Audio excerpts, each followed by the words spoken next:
we keep using the word games journalists.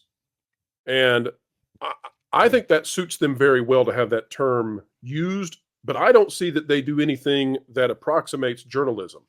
Correct. In other words, I don't see anything, right? They can call their background probably isn't in games. It's just they can call themselves law social enforcement. politics. They can call themselves the DOJ. They don't do any of those things either, just as much as they're not journalists.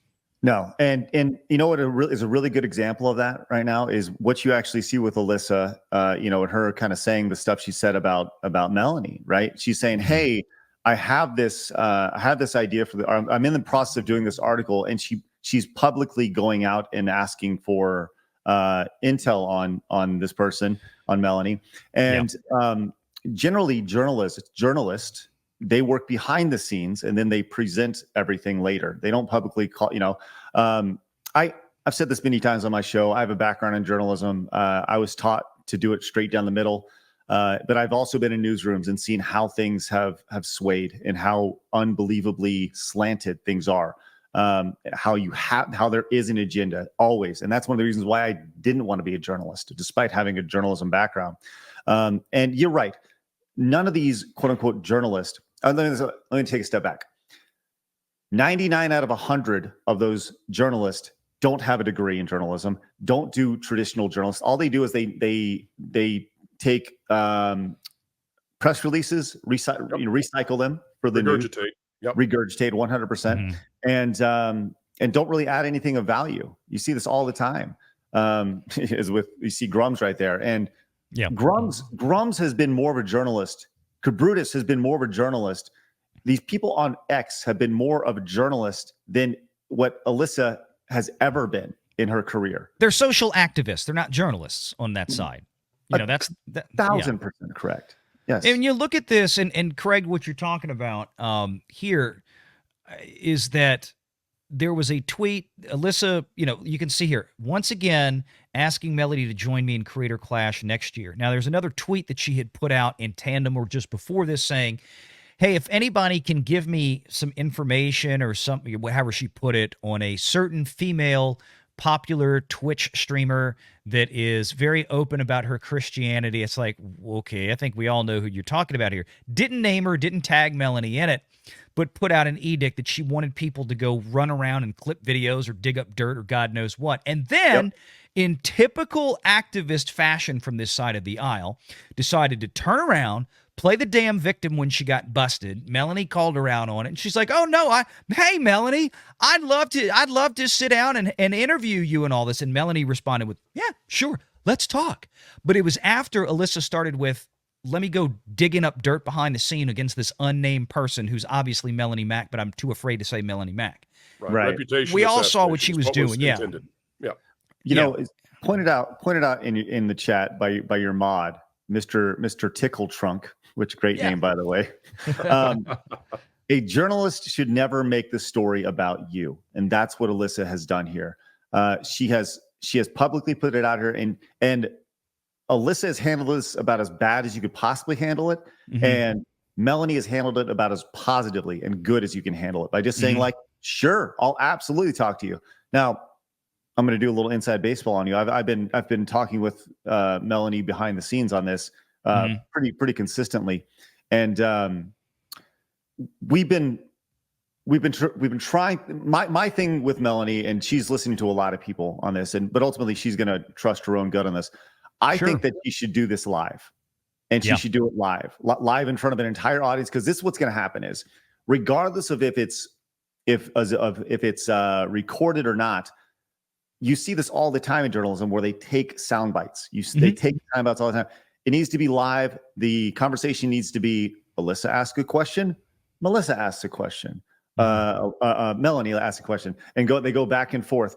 And that's what a true conversation is. Because if I'm Melanie, I'm asking her, well, why did you leave the fact that the Sweet Baby Inc. employee, the attack on Cabrutus, was left out of your article?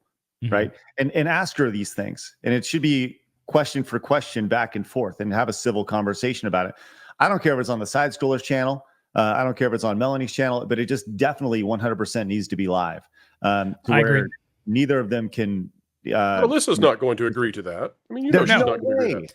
Right. She wants Because- control. Yeah. Right. And And Kotaku's going down in flames. When you're going down in flames, she's trying to find, I mean, she's Don Lemon, man. She's Taylor Lorenz. She's trying to find a way to be relevant with a website that is imploding, right? She doesn't want to write strategy guides. So she's trying to find a way to do a story as the editor-in-chief. And she's going after Melanie Mack because she's a Christian target she can take on, right? And That's it. Apparently she thinks there's a big enough crowd out there, the splats and shrapnel crowd, right? Blue hair, and it looks like they were hit with a grenade, that there's a big enough crowd of those readers that will entice them to come back to Kotaku, and she'll make a name for herself. And after Kotaku completely implodes, she can go somewhere else and do her thing, and incite more anger and vile and angst. So, yeah, if I'm Melanie Mack, and I let Melanie know we were talking about this tonight. I actually let Melanie know you were going to be here. I threw an invitation to her, and I know Sundays are usually kind of hard for her, which is why she hadn't been on the show in a while. But she was here probably about a year ago. Great conversation. We loved having her on. Hope she can make it back again soon. But I would have loved to hear her thoughts on this. But I know she's going to talk about this on her channel, and that's fine. I understand that because she's in the middle of this. That being said, if I'm Melanie Mack, okay, Alyssa, you're going to come on my channel. We'll do it live there. That's number one, if Kotaku is going to allow Alyssa Mercante to do this. One thing to say, I'd like to write an article about this person, and then getting Kotaku to probably begrudgingly agree after everything they've done in the last 2 weeks to try to fix the mess that website has become, or at least the parent company, isn't it? Go Media, I believe, who owns Kotaku, who also owns like a dozen other websites, journal websites. They're obviously trying to fix that corporate overlord is trying to correct the image because Kotaku has blown itself to smithereens. But would they even allow her to go on somewhere? And for Melanie, there's no reason for her to go on to Kotaku. There's no reason for her to go on Alyssa Mercante's channel. Melanie didn't start this. Alyssa wants this interview. If she wants it so damn bad, go live on Melanie's channel with Melanie. Otherwise, I think Alyssa is just farting in the wind. I 100% agree. The thing is Alyssa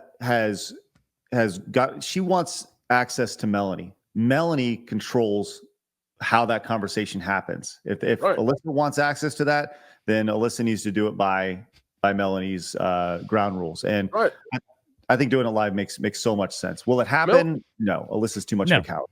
Melanie has all the leverage. Listen, what we're watching here, Alyssa is a barnacle, okay? And I'm not saying that to be mean to her personally. I'm saying that because, as a literal reference to what is happening in this relationship, Melanie doesn't need Alyssa. Melanie will be successful one way or the other. Alyssa needs Melanie because Alyssa needs a controversy to attach to the barnacle, right? She needs to attach to it to give her something to float with Kotaku going down. Make sure you're subscribed to Valiant Renegade and join us every Sunday at 6 p.m. Eastern for the live show.